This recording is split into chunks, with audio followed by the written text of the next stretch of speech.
Все желающие граждане возрастом до 35 лет могут служить в таможенных органах. В таможенной службе открыт конкурс на резерв кадров. Это шанс для каждого. Главное, нужно соответствовать квалификационным требованиям, быть годным к службе по состоянию здоровья и психофизиологическим показаниям и не иметь гражданства другого государства, а также уголовное прошлое.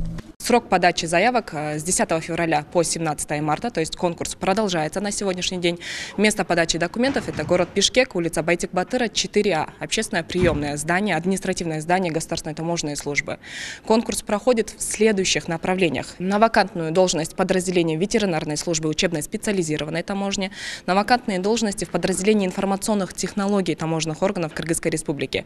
Люди, которые хотят испытать свои возможности, могут прийти до 17 марта, прийти в общественную приемную здание административной таможенной службы, административное здание таможенной службы и подать свои документы.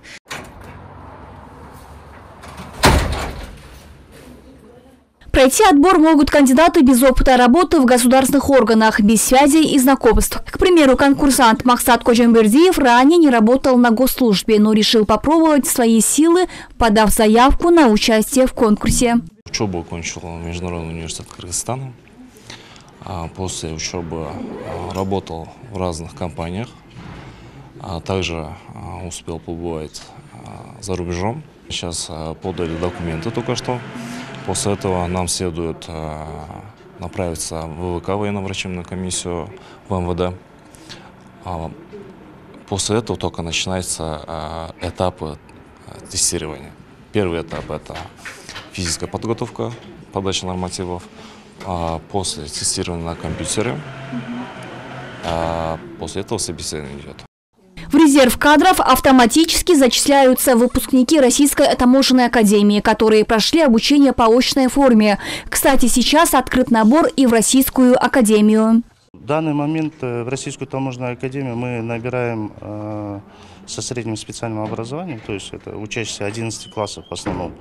Требования обязательно это 17 лет, то есть 17 лет полных должно быть. Соответственно, они могут подать свои документы, участвовать в конкурсе. При этом есть 3 направления. Это вот факультет таможенного дела, юридический факультет и экономический факультет. 3 направления у нас. Также на выбор есть 3 города. Это город Москва, центральный вуз таможенной академии. Филиал – это город Ростов-на-Дону и Санкт-Петербургский филиал. Таким образом, двери государственной таможенной службы открыты для всех, кто хочет работать в этой сфере и готов соответствовать установленным требованиям. Всю подробную информацию граждане смогут узнать на официальном сайте ГТС Customs.gov.kg. Ахмыр Нурдинова, Бекзат Машрапов, ЛТР, Бишкек.